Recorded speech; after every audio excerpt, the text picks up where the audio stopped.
देखे तो समझ जाना वो समाज तो फिर ऑटोमेटिक बहुत ऊंचे आदर्शों वाला है। और अगर कहीं कुछ भी नहीं है तो ये चीज़ वहाँ पे मिलेगी ही मिलेगी।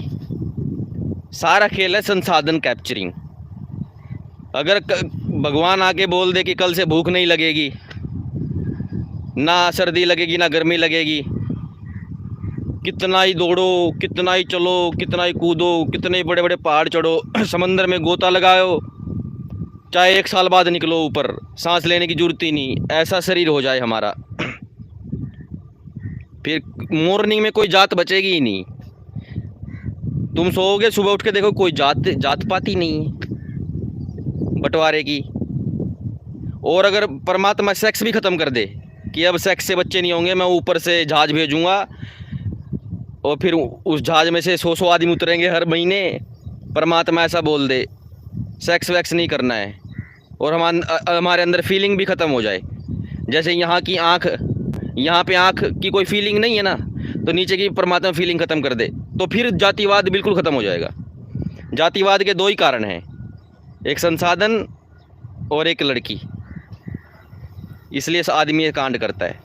तुम देखोगे कोई जातिवाद नहीं है, सब एक ही थाली में खा रहे हैं, कोई किसी को ऊंचा नीचा नहीं मानता, सब दौड़ रहे हैं, सब खेल रहे हैं, सब कूद रहे हैं, बिल्कुल छोटा भीम वाला जंगल, सांप भी बोल रहा है छोटा भीम भीम, ऐसा हो जाएगा। लेकिन अगर 10-15 साल बाद अचानक परमात्मा कर दे कि कल से भूख लगेगी, फिर देखना लोग कैसे तार लेके आएंगे कि जल्दी से भूमि घेर लो जितनी घेरी जाए, फिर होगा धक्का कल्चर कि हट साला हट हट। ये हट ही जातिवाद होता है, इतना ही काफ़ी है जातिवाद के लिए। फिर बाकी तो उसके वही है, कितना ही बढ़ा लो बात को, ये धक्का कल्चर ही जातिवाद होता है। इवन राष्ट्रवाद भी यही होता है कि उधर उधर उधर उधर किसी ने अपने संसाधन, वो छोटे बच्चे वाली बात है, 2 बच्चों को खाने को दिया था, एक ने जल्दी जल्दी खा लिया, दूसरे की थाली में झाँक रहा है, तो दूसरा बोला हट। अब वैसे तो ये बात धर्म की है कि तूने अपना खा लिया, मेरा क्यों खाने आ रहा है, ये यही कारण युद्धों का है। बच्चा उसको नाखून मार देगा, काट लेगा, बड़ा उस पर एटम बम मार देगा, ये सेम लॉजिक है। कोई बड़ी राजनीति कुछ नहीं है कि तुम्हें बड़ा सोचना पड़ेगा, ऐसे कर करके ऐसे उंगली रख के फ़ोटो खिंचाने पड़ेंगे, कुछ नहीं है, बकेती है, सब नॉर्मल बिहेवियर है। जैसे बस की सीट कि जगह है नहीं जगह है, अरे बहुत जगह नहीं जगह है, ये बस यही है। उनके हाथ में अगर चाकू होता तो मार देते, हो मिसाइल होती तो मार देते, एटम बम होते तो मार देते। कोई बड़े नेता कुछ वो नहीं है कि इनमें कुछ खास होता है। एक्सेस ऑफ पावर किसके पास है वो उसी का यूज़ कर देगा। तुम्हारे हाथ में नाखून है तो तुम नाखून मार दोगे, एटम बम है तो एटम बम मार दोगे। बस यही है जातिवाद, देशवाद, भाषावाद। नहीं तो यार मैं कुछ बोल रहा हूँ, अगला कुछ बोल रहा है, मुझे उससे क्या प्रॉब्लम हो सकती है। लेकिन हर चीज़ कैप्चरिंग है। भूख लगती है, हमें भूख लगती है, हमें बाइक चलानी है, तेल चाहिए, यूरेनियम चाहिए, बस यही जातिवाद है, यही है बस, और कुछ भी नहीं है। और इसी कारण लड़की का जातिवाद शुरू होता है कि एक आदमी तुम्हारे पैरों में बैठता है, उसके पास साधन ही नहीं है, वो तुमसे मांग मांग के खाता है, लेकिन तुम्हारी लड़की की और उसकी आंख में टक्का हो गया और उसने सेक्स कर दिया तुम्हारी बेटी के साथ, अब ऑनर किलिंग होगी। समझ में आई बात? इसलिए ऑनर किलिंग होती है, इसलिए जातिवाद होता है। ओके, इसलिए कहते हैं बराबरी में हो, बराबरी में शादी, बराबरी। जाति, अपनी ही जाति में भी बराबरी, पैसे की, सामर्थ्य की, बल्कि उसमें भी बराबरी मांगते हैं। संसाधन का खेल है सारा, और कुछ नहीं है। तो फिर जब ये चीज़ इतनी प्रबल हो जाती है तो फिर लिखवाना पड़ता है अपनी जात का, धर्म का, कर्म का, सब का नाम लिखवाना पड़ता है कि ये हैं हम, ताकि अगला डर जाए कि इनके साथ भिड़ना नहीं है भाई। 1 to 1 तो सब जीत जाएंगे आपस में। बात होती है कि आज लड़ाई होगी, कल ये 10 को लेके आएगा, फिर 20 को लेके आएगा, 30 को ले। जिम विम से कोई नहीं डरता। कहीं तुम सोचते हो जिम वाला सबसे पहले पिटता है, और जितने बदमाशी कल्चर होते हैं वो पतले पतले से ही होते हैं। बात होती है नेक्स्ट डे की, कोर्ट की। एक बार कोर्ट में चले गए, क्या पता 10 लाख का खर्चा हो जाए, तुम्हारे पास तो नहीं है। आदमी अगले दिन से डरता है। अगर ये हो ना कि एक बार लड़ाई हो गया गजनी की तरह भूल जाएंगे, कोई जिम वाला तो सबसे पहले पिटे, उसका तो कमर पे हाथ भी नहीं जाता ऐसे कि ऐसे एक पतला सा चक्कर काट के मार दे, वो तो भाग लेगा, उसमें भागा भी नहीं जाएगा। ऐसा काम है जिम वाले का। तो वो जिम वाला चैन पहन के दिखा रहा है कि मैं बहुत अमीर हूँ, कल तेरी ऐसी तैसी कर सकता हूँ। वो कल से डरता है बंदा। तो फिर वो ये जाति का नाम, ये टैग भी कल ही है कि हमारा कल इतना पराक्रमी है, तो आने वाला कल तेरी ऐसी तैसी कर देगा। इसलिए कोई छोड़ना नहीं चाहता जातिवाद, क्योंकि नेचुरल सिलेक्शन के बेस पे डार्विनियन थ्योरी को प्रूव करने का एक सामाजिक शास्त्र में तरीका ही जातिवाद है। अगर कोई जातिवाद नहीं कर रहा तो डार्विनियन है ही नहीं, वो सब फ्रॉड है। अगर कोई कहे मैं जातिवादी नहीं हूँ, डार्विनियन हूँ, फिर तू तेरे अंदर धर्म का तत्व है, तू धार्मिक है। अगर तू डार्विनियन होता, जातिवाद पक्का करता। जातिवाद के बिना डार्विनियन सीधी नहीं होता सामाजिक विज्ञान के बेस पे। तो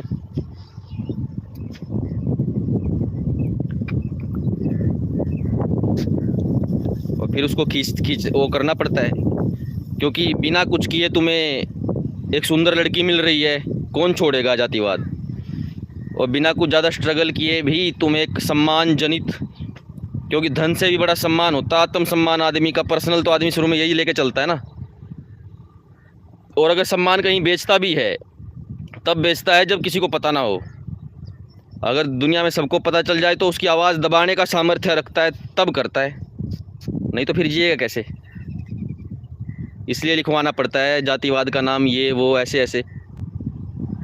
इसलिए कोई छोड़ना भी नहीं चाहता इसको। मूल धर्मों में तो जातिवाद किसी में नहीं है अगर देखा जाए तो, चाहे हम किसी धर्म को माने या ना माने, मत मजहब, बेसिक रूप से तो कहीं भी वो नहीं है जातिवाद। लेकिन हर जगह आ गया। भारत के मुस्लिमों ने, जो हिंदू थे पहले, मुसलमानों में जातिवाद ले गए। सिखों में जातिवाद नहीं था, जो कन्वर्ट हुए वो वही तो हिंदू है, तो कन्वर्ट हुए, वो भी वहाँ जातिवाद ले गए।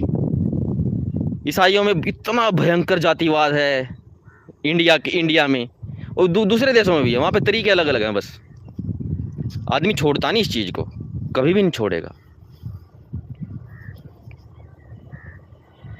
हाँ, एक तरीका तो है वही कि जातिवाद का दंश आने से पहले अलग कर दो सिस्टम, कि जब बाप तुम्हारे दिमाग में डाले जाति, उससे पहले ही अलग कर दो बच्चे को।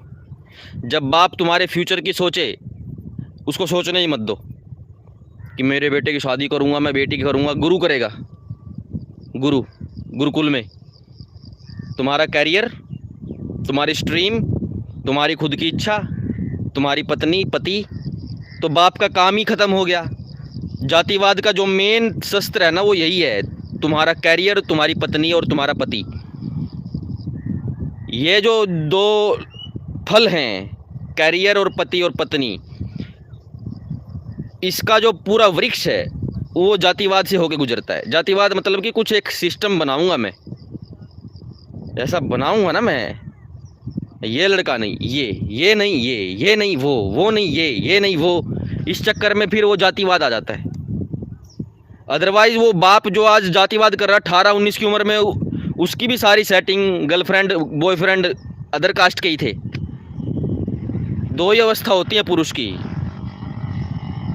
एक जवान, एक फादर ऑफ जवान, एक खुद जवान, एक जवान का बाप।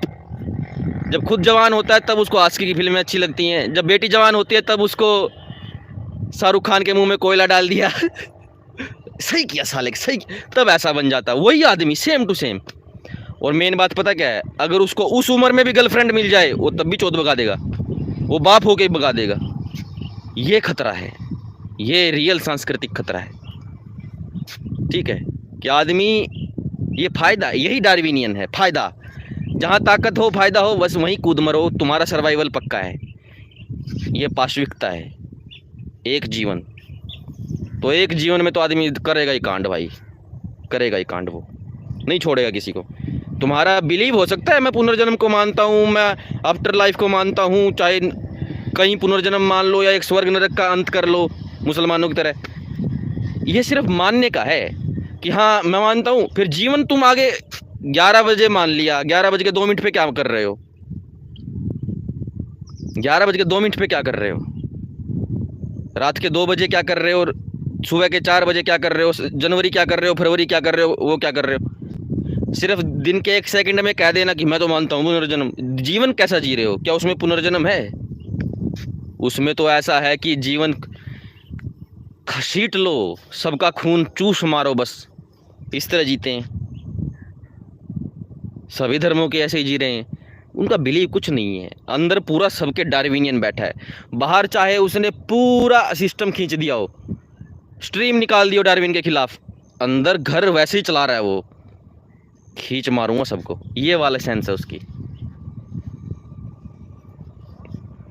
क्योंकि आदमी डरता है अपने ख़त्म होने से, और अंदर बड़ा घर किए होती हैं चीज़ें कि मैं ख़त्म हो जाऊंगा मरने के बाद, तो मैं अपने पुत्र रूप में जीवित रहूं, पुत्री रूप में जीवित रहूं, तो फिर वो संतान करता है। ये उपनिषद का वचन है